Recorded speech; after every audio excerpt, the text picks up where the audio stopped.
Hi everybody. In today's video, we're going to be looking into how I created the intro sound to Visser, which is one of the songs that's going to be released on my EP in the next couple of weeks.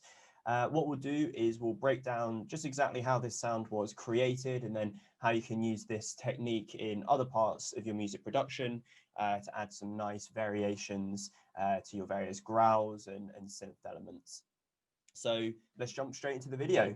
So the sound that we're going to be going through today is this introductory sound that has quite a lot of movement and isn't structured around kind of a 1/8 or 1/4 note LFO modulation. So if I just play that example here.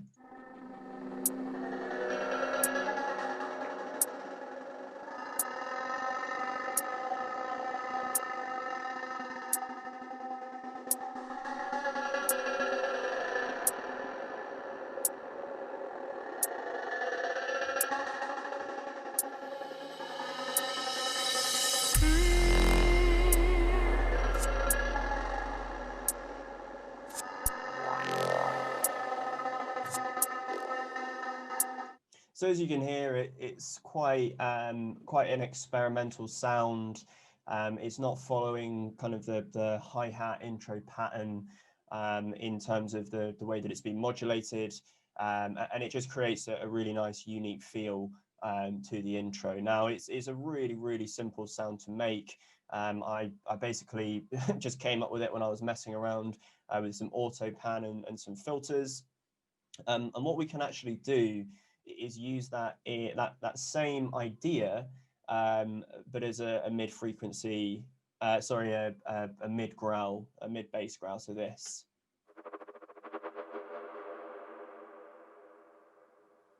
And the same again here. When we actually listen to that in context, so this is a different song. There's this sound here.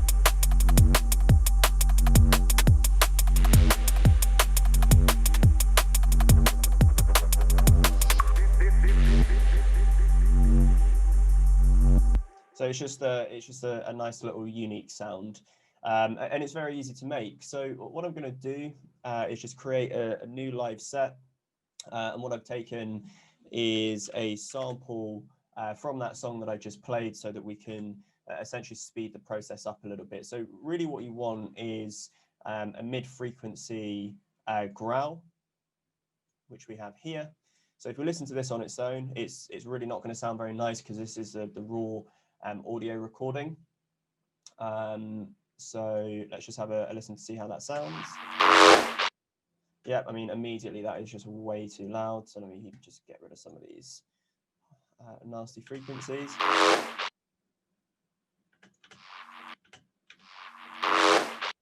So it's just the same thing. So what we want to do for the mid growl, and what we'll do is we'll look at how we then apply this to the introduction later. First of all, is to start modulating some of the reverb. So I love modulating reverb for my mid growls. I think it sounds really cool. So what I always do is put on quite a high decay time. I turn off all of the input processing and so on. And what I'll then do is modulate probably just after the initial sound is played. And what we can do is, let's just use this as an example. Let's give it a little bit more reverb here. A bit too high. And it's also got some of those not so nice frequencies in, so we're going to cut some of those out and get rid of some of this low end as well. Okay, that's starting to sound good.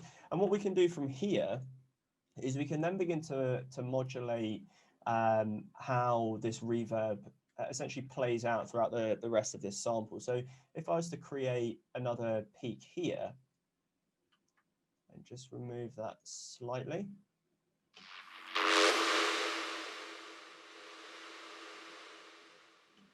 What we're then beginning to do is we're then beginning to shape the sound with the reverb instead of the initial sample here.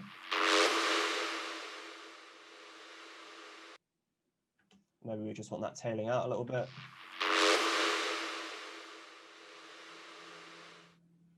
Okay, so what I then do to create that kind of nice wobble effect is I use an auto pan.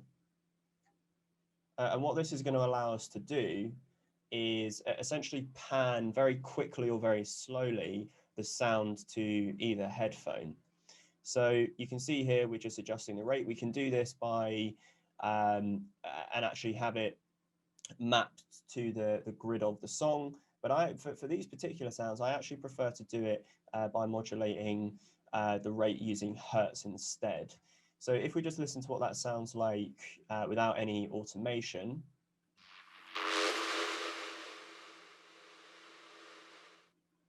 And you can really begin to hear that sound start coming through. So what we can do from here is, what I'd recommend is, first of all, duplicating this so that we've got a lot of different samples to play with. And if we just open the automation again and look at the reverb, you can see here that it's just also copied across.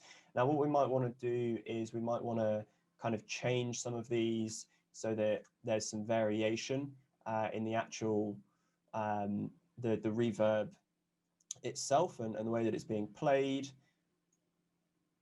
Just as an example, let's try this, because then when we then come to bounce this, it's given us a much more unique sound, and it's given us essentially more to play with. So there's two ways that you can do this, and they both essentially deliver the same result. So the way that I personally like to do things is to create a new audio track and then to essentially resample this from the original track or from this original channel here, because then you have to commit to the sound. And I find that's a really good way to push the sound design forward. So all you need to do is just create a new audio track here, make sure that your input is selected as the track that you want to record from, and then just always make sure to arm it, because otherwise it's just simply not going to record. And then all we need to do from here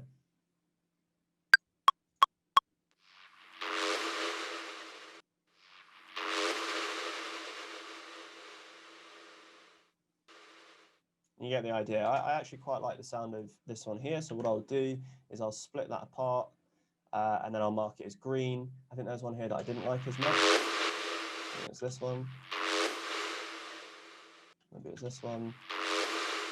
Yeah, this one wasn't really doing much for me. So what I'm going to do is I'm just going to mark that as red. I don't want to delete anything at this stage, because you can always come back and reprocess all of these. And then from here, this is when you then want to start working with the audio that you've created. So we started off with this sound. So if I just remove this reverb, I'm going to keep that because otherwise it sounds really horrible. And then the final result, or close to being the final result, it's got some of these really, really nice elements. So what we would do from here is I would then start splitting this apart. So for example, I'd probably want to use this as a riser. So I would join that so that it's just one bar, hit R so that it reverses, and then have it slowly start coming in. Probably good if we could hear that.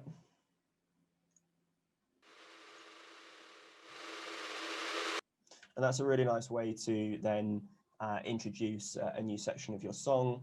What we can do again is we can automate some of this reverb. So what we might want to do here, this is kind of a classic EDM trick that I know a lot of producers use. So once we've reintroduced this sound, it's just essentially moving into the next part of the song quite nicely. So that's pretty much it for these kind of mid-frequency and mid-range basses. As I say, it's a very, very simple but very, very effective trick to use. And I'm fairly certain that if we were to go back to this other song here, I use that as an intro or a pre-drop rise.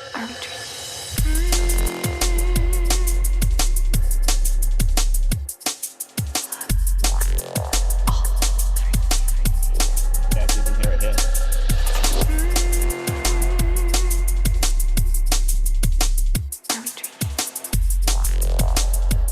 Yeah, so it's just being used essentially to go through different parts of the song and just add something that sounds quite unique in the background. Now, the way that we would take this a step further and maybe have it in an intro is pretty much exactly the same process. So what I'm going to do before we start this is actually just find a sample that we can use.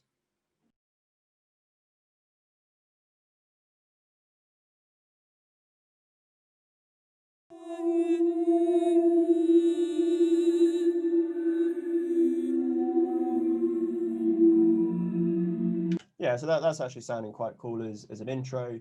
What we'd want to do is just some of our kind of standard processing, cut out everything below 200 hertz. It's quite loud as well, actually. And this is when we then want to start adding in, probably some reverb just to sort of extend the sound a little bit. What I would want to do in these kind of sections here, if we've got the reverb sort of about there, maybe add some more just because we've got the sound that's tailing out slightly.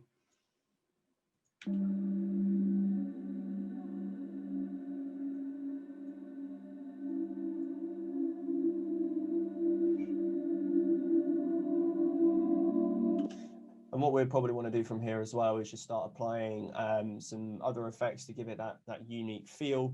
But just for the purposes of this, let's just keep it on the reverb. So exactly the same process as before. What we can do is we can just arm this track from number 6 sound iron, and then we can apply our auto pan and then just control it that way.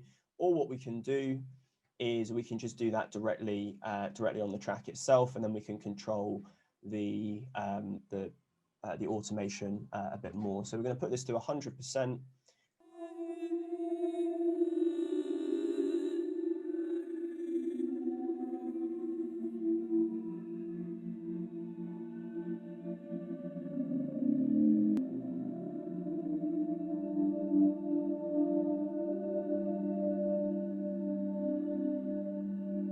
This is where we got a bit more reverb.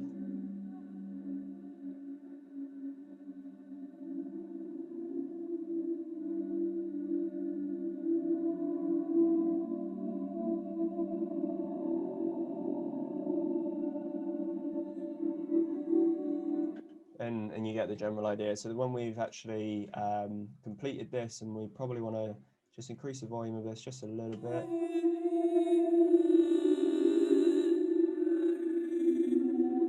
And then start adding in some other elements, maybe some pads or some quite simple drums. It just gives us a really, really nice intro to start working on.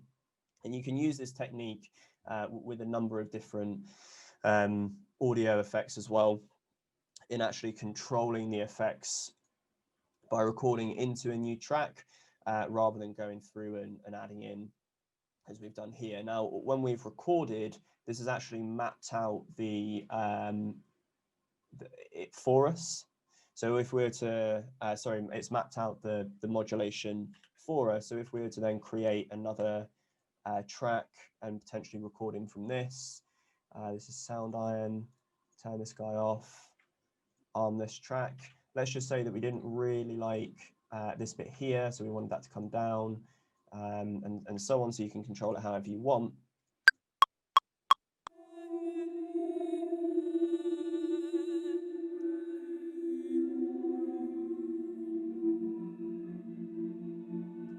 Just however, if you would rather write it out this way, if you wanted to be a bit more surgical about it, then absolutely use that method. I personally like to do it this way just because I find it gives kind of a nice, unique, random feeling to the song. And then from here, this is when we can then start, selecting some bits that we like.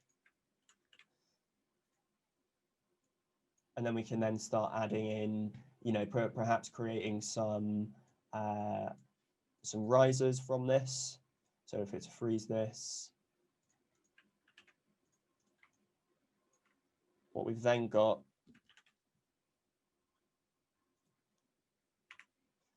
we've now got a nice riser that we can use, exactly the same as what we did before.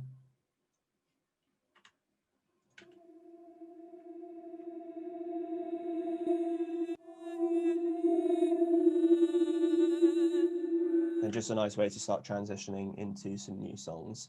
Now, as I say, I use this technique all the time. I've used it on a couple of tracks here.